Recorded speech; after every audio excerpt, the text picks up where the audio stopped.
안녕하세요. 반갑습니다. 대성마이맥 윤지원 선생입니다. 자, 오늘 우리가 이제 Brief History of Yesterday 뭐 이렇게 영어로 길게 되어 있는데 뭐 책 제목을 항상 짓고 나서 항상 후회를 할 때가 많은데 영어가 이렇게 나와 있죠. 어제의 짧은 역사라고 해가지고 이 계정 우리 공통수학 1과 공통수학 2 관련된 OT를 좀 진행을 해보도록 하겠습니다. 자, 우리 일명 Yesterday 강좌는 선생님이 기출분석 강좌입니다. 자, 그래서 우리가 공통수학 1과 공통수학 2 관련돼서 우리 기출문제를 어떻게 수업할 건지에 대해서 설명 한번 드리도록 하겠습니다.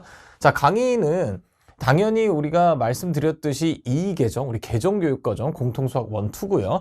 자, 그래서 일단은 1학기에는 우리가 이제 공통수학 1을 다룰 거니까 Yesterday 공통수학 1 강의를 여러분들이 수강을 하게 될 것 같고, 그 다음 2학기 때 우리가 진행하는 건 공통수학 2니까 일명 이제 수학하죠. 옛날 교육과정 내용이긴 한데, 자, 이 두 가지 내용에 대해서 설명을 드리면, 일단은 교재에 수록된 문제들은 전국 모의고사, 고등학교 1학년 기출문제 중에 선생님이 진행하는 강의가 좀 많이 있죠. 이제 외부 교재 중에도 블랙라벨도 있고 자이스토리도 있고 뭐 능률 각도 있는데, 자이스토리는 아시다시피 이제 모의고사 기출 문제들을 전부 다 모아놓은 책입니다. 그런데 선생님이 이 예스터데이에서 다루기 위해서 정말 좀 소위 레전드 기출이라고 불릴 만한 뭐 전설 아닌 레전드, 무슨 얘기인지는 잘 모르겠는데 어쨌든 정말 최고 난도 문제들을 좀 남겨놨었어요. 그래서 다시 봐야 하는 4점짜리 혹은 좀 3점짜리 중에서도 좀 유의미한 문제, 그 다음에 방금 말씀드렸듯이 최고 난도 문제까지 해서 우리 예스터데이에서 다룰 예정입니다. 그러니까 예스터데이 강의에서는 선생님이 진행했던 개념 강좌인 퓨어리즌이나 아니면은 자이스토리 강의에서는 다루지 않았던 소위 남겨놨던 그 문제들을 드디어 해결할 차례가 되겠습니다. 자, 스튜디오로 촬영을 진행할 예정이고요. 일단은 모의고사 문제 조금 이따가 또 말씀드리겠지만, 자, 모의고사 기출 문제들은 수록된 것들은 전문항 제가 다 해설을 할 거고, 선생님이 단순 숫자 변형해 놓은 문제들도 있을 거고요. 그 문제의 교훈을 유지한 채 난이도를 더 높인 발전 문항들도 있을 겁니다. 그래서 이 쌍둥이 문제라고 하죠. 숫자만 살짝 바꿔놓은 문제들은 풀이 과정 자체가 완벽하게 똑같을 거기 때문에 선생님이 수업에서는 해설을 하지는 않을 거고요. 근데 숫자가 바뀌다 보면 갑자기 난이도가 급상승하게 되는 경우들이 있어요. 뭐 계산이 좀 더 복잡해진다든가 그런 문제들의 경우에는 쌍둥이 문제라 하더라도 선생님이 수업에서 다룰 예정입니다. 자, 그러면 우리 이 예스터데이 수업의 목적은 뭐냐? 소위 기출문제라는 게 항상 수학 공부를 하든 뭐 어느 과목이든 마찬가지죠. 너무 중요하다 하는데 뭐를 봐야 되는가, 이제 이런 얘기들을 살짝만 한번 해보도록 하겠습니다. 우선 이 문제는 고등학교 1학년 2021년에 출제된 11월 모의고사 30번입니다.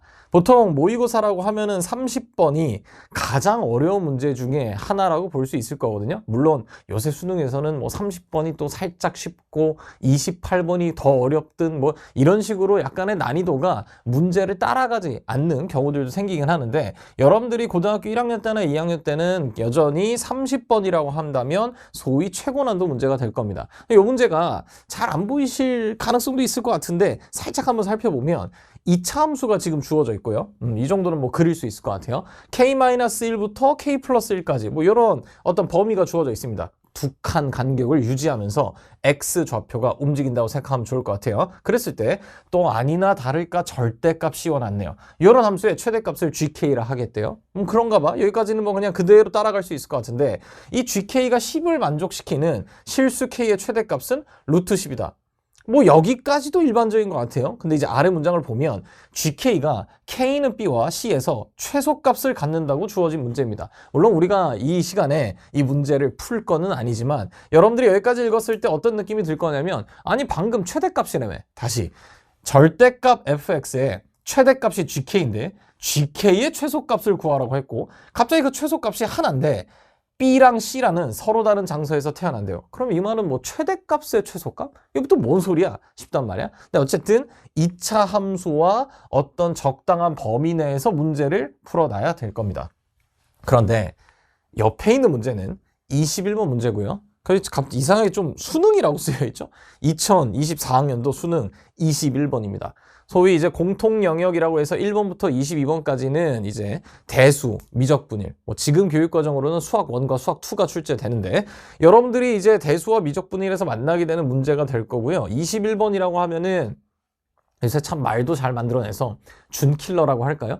최고 난도 문제는 아니지만 최고 난도 문제 직전에 가기 전에 있는 약간의 우리의 발목을 턱턱 잡는 문제, 뭐 이런 문제로 생각하시면 좋겠습니다. 근데 이 친구를 보면 얘는 2차 함수인데 a 곱하기 LOG라고 쓰여 있어요. 이건 또 뭐야 싶단 말이야. 대수에서 배우는 로그 함수입니다. 그러면 이 친구는 2차 함수와 로그 함수가 이제 섞여 있는 어떤 함수인데 t가 0 이상인 실수고요. 그때 갑자기 구간이라는 말이 나옵니다. 아직 대수랑 미적분위를 경험하지 못한 친구들은 이 구간이란 말이 뭔지 모를 텐데 괜찮아요. 어떤 뜻이냐면 말 그대로 범위입니다. t-1보다 크거나 같고 t 플러스 1보다 작거나 같은 범위 내에 x 좌표가 있다는 얘기예요. 그러면 이 친구는 앞서 우리가 고등학교 1학년 문제에서 봤던 k-1부터 x 좌표가 k 플러스 1 이하다. 이렇게 된 범위랑 완벽하게 똑같은 얘기예요. k 대신에 t라는 문자를 쓴 것뿐인 거야. 그때 여기서의 이 함수의 최대값을 gt라 하자. 잠깐만. 여기서의 이 함수의 최대값을 gk라 하자. 여기까지 똑같아요. 그 다음에 갑자기 문제에서 뭐라고 했냐면 또 구간이라는 얘기가 나왔는데 이건 어떤 특정한 x의 범위라고 보시면 될 겁니다. 그때 이 gt라는 함수에 또다시 뭐를 물어보고 있냐면 최소값을 물어보고 있단 말이야. 잠깐만, 계속 잠깐만이 여러 번 반복되고 있는데 아니 fx의 최대값 보자며 끄덕끄덕. 근데 갑자기 이 녀석의 최소값을 보자고? 최대 또 최소를 보자고 하고 있어요. 다만 사용된 재료가 여기서는 2차 함수의 절대값을 씌운 함수였는데 수능 문제에서는 2차 함수와 로그 함수로 구성된 함수가 나왔을 뿐이죠. 그러면 여기까지의 발문들을 본다고 하면 사실상 그 사고방식이 완전히 똑같지 않을까라는 예측도 든단 말이죠. 물론 선생님이 갑자기 수능 기출문제, 이 교수님들이 출제하는 평가원에서 문제를 만들 때 고등학교 1학년 문제를 보고서 만든다 따위의 어떤 뇌피셜을 얘기하는 건 아닙니다. 당연히 갑자기 이 문제를 출제하신 교수님이 선생님 지금 촬영하고 있는데 스튜디오 문을 발로 뻥 차고 들어와서 아닌데? 아니 그거 보고 만든 거 아닌데? 내 머릿속에서 무조건 다 새롭게 만든 건데? 라고 하신다면 당연히 할 말이 없죠. 그리고 저도 그 주장을 하려는 게 아닙니다. 그런데 제가 하고 싶은 얘기는 뭐냐면 뭐 우연히도 연도가 이 고등학교 1학년께 더 먼저 나오긴 했지만 지금 고등학교 1학년 모의고사 문제에서 사용되는 어떤 사고방식들이 단절되는 게 아니라 결국엔 2학년, 3학년 때 등장하게 되는 모의고사 문제에서도 여전히 쓰이게 될 거라는 것을 강조드립니다. 그러니까 결국 우리가 이 예스터데이 강의에서 목표하는 바 중에 하나는 고등학교 1학년 기출문제를 단순히 풀고 내신 대비를 하는 것에 그치는 것이 아니라 이 문제들을 잘 분석을 해본다면 결국 수능에서 사용되는 사고방식들까지도 도달을 할 수 있을 거고요. 고등학교 1학년 때 수능에서 사용되는 사고방식을 다루지 못한다는 거 얘기한다면 그건 뭔가 굉장히 수학학습이 단절된다는 얘기니까 그런 게 말이 안 되겠죠. 따라서 고등학교 1학년 때에서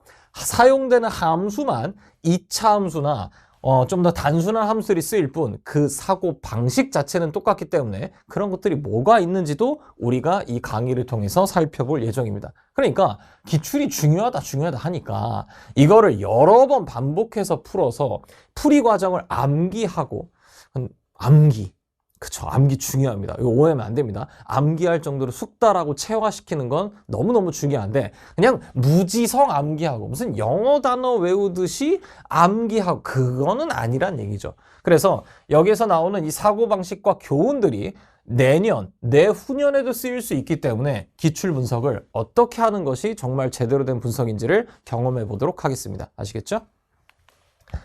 자, 그래서 말씀드린 대로 기출문제 자체의 의의 그리고 교훈을 숙달시키는 것을 목표로 합니다.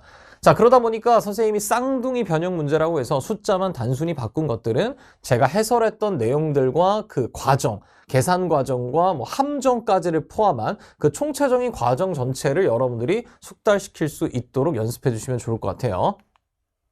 특히 우리 내신을 준비하는 입장이니까 내신에서 변형될 소지가 높은 문제들 위주로도 수록을 했고 그 다음에 학교 선생님들께서 그동안 이 문제들을 어떻게 변형해 오셨는지에 대해서도 선생님이 설명을 해드릴 겁니다. 그러면 그 변형 과정을 다시 한번 짚어보다 보면 당연히 아직은 변형되지 않은 소재들이 있겠죠. 뭐 밑출제 문항들이라고 해볼까요? 그래서 미래 버전의 문제들은 어떻게 될 것인지도 한번 예상을 해보자고요. 물론 선생님이 예상이 틀릴 수도 있죠. 안 나오면 어떻게 할 거야. 하지만 나왔을 때 이거 했던 건데 이렇게 변형될 수 있다고 분명히 얘기하셨는데 개꿀이네 하면서 시험장에서 약간의 여러분들이 안도감을 느낄 수 있게끔 최대한 분석을 잘 해보도록 하겠습니다.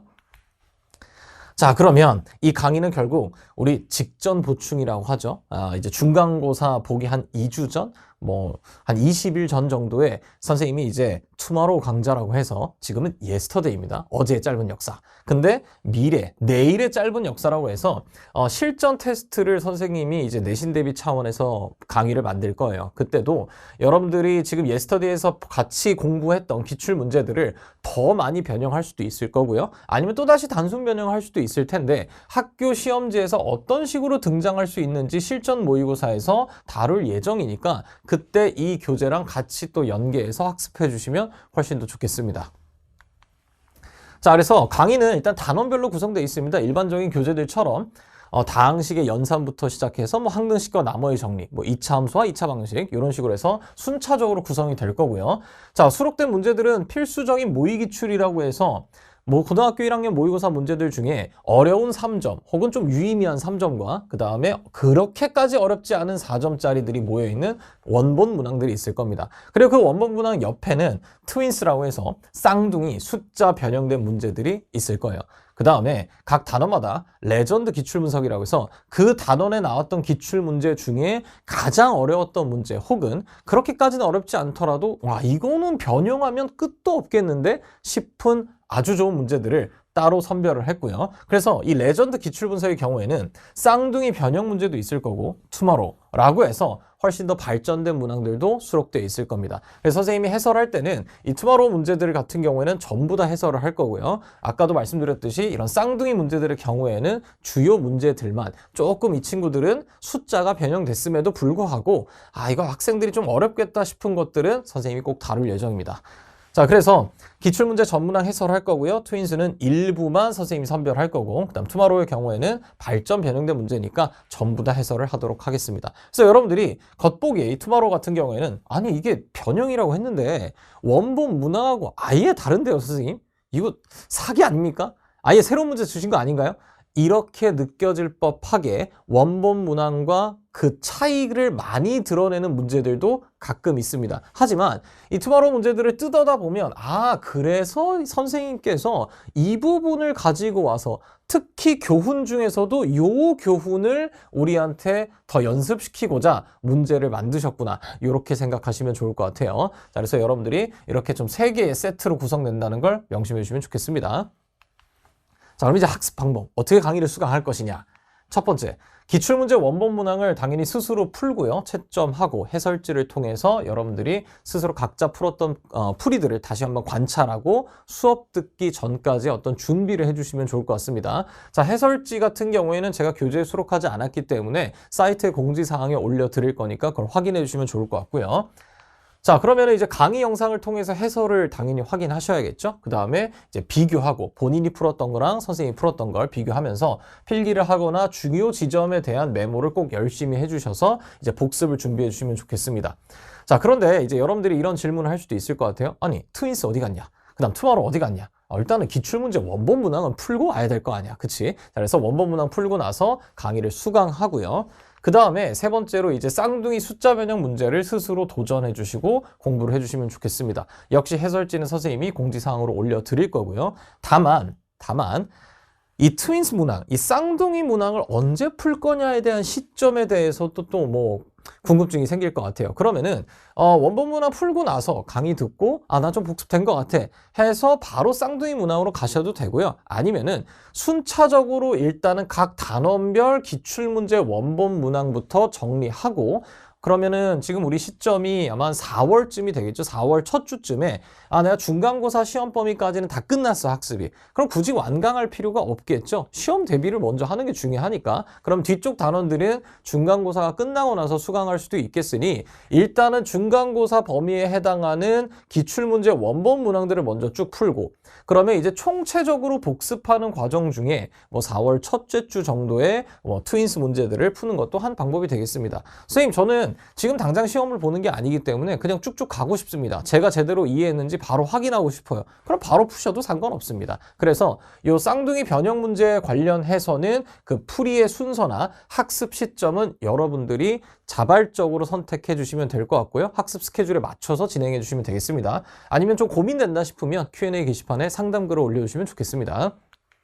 자, 그럼 트윈스도 끝났어. 쌍둥이 변형까지 했어요. 그러면 이제 레전드 기출 분석에 있는 발전 문항들을 도전한 다음에 이제 강의를 수강을 해주시면 좋겠습니다. 이 과정은 역시 첫 번째 단계와 마찬가지로 진행해 주시면 될 것 같아요. 자, 그런데 여러분들이 이제 이런 질문을 할 수도 있을 것 같아요. 선생님, 시험 준비 기간을 고려하면 이거 완강해야 됩니까? 지금 당장. 당연히 아니라고 말씀드렸죠. 그래서 여러분들이 시험 준비 기간을 딱 고려했을 때, 지금 내가 당장 이거를 뭐 경우의 수까지 수강을 한다든가, 이거는 좀 너무 힘들다. 당연한 겁니다. 그래서 학교에서 진행하는 학교 컨텐츠들, 부교재가 있다면 부교재, 아니면은 학교 선생님께서 준비해 주신 프린트물, 이런 것들을 당연히 최우선적으로 공부하면서 예스터데이랑 엮어서 공부를 하는 것이지, 여러분들이 막 급하게 문제만 망창 풀고 이럴 필요는 없습니다. 그리고 또 잊어서면 안 되는 거, 지금 선생님 OT를 빌려서 지금 잔소리를 왕창하고 있는데, 자, 퓨어리즌하고 다시 같이 엮어서 복습하면서 예스터데이를 가셔야 되기 때문에 굳이 여러분들이 이 진도 자체에 대해서 막 집착할 필요는 없습니다. 아시겠죠? 그런데 시험 범위까지는 꼭 하셔야겠죠? 그거는 당연히 해야겠지. 제가 얘기하고서도 이거 설마 1단원, 2단원만 하고 끝나는 거 아니야? 약간 이런 생각이 드는데, 선생님이 중간고사 시험 범위까지 빠르게 촬영을 할 겁니다. 자, 그 다음에 이제 퓨어리즘 공통수학 1이나 공통수학 2를 이제 수강한 학생들의 경우에는 일단은 대략 한 30% 정도의 문제가 겹칩니다.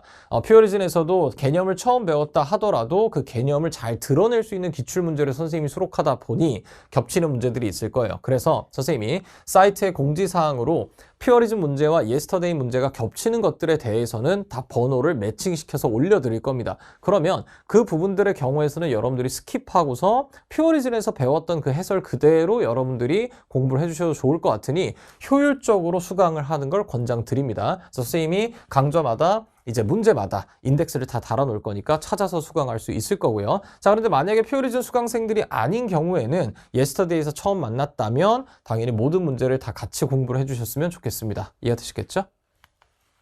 자, 여기까지 해서 예스터데이 OT를 마무리하도록 하고요. 이 기출문제 분석이라고 해서 뭐 엄청나게 대단한 걸 선생님이 요구하거나 힘든 것들을 선생님이 여러분들한테 요구하는 건 전혀 아니지만, 기출문제를 바라본다는 게 이 정도 수준까지를 바라볼 수 있고, 그래서 이렇다면 우리 학교 내신에서 이렇게도 나올 수가 있겠네를 학습자 스스로도 예상할 수 있어요. 분명히 경험치가 좀 쌓여야 되는 일이긴 하겠지만, 그래서 선생님이랑 같이 그런 것들을 미래 버전도 예상을 좀 해보고, 이 문제가 나중에 대수나 미적분일에서 어떻게 출제될지 이런 것들도 중간중간에 같이 좀 만나보도록 하겠습니다.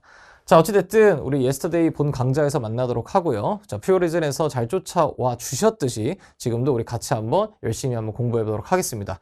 자, 우리 수업에서 만나도록 하겠습니다. 윤전 선생님이었습니다.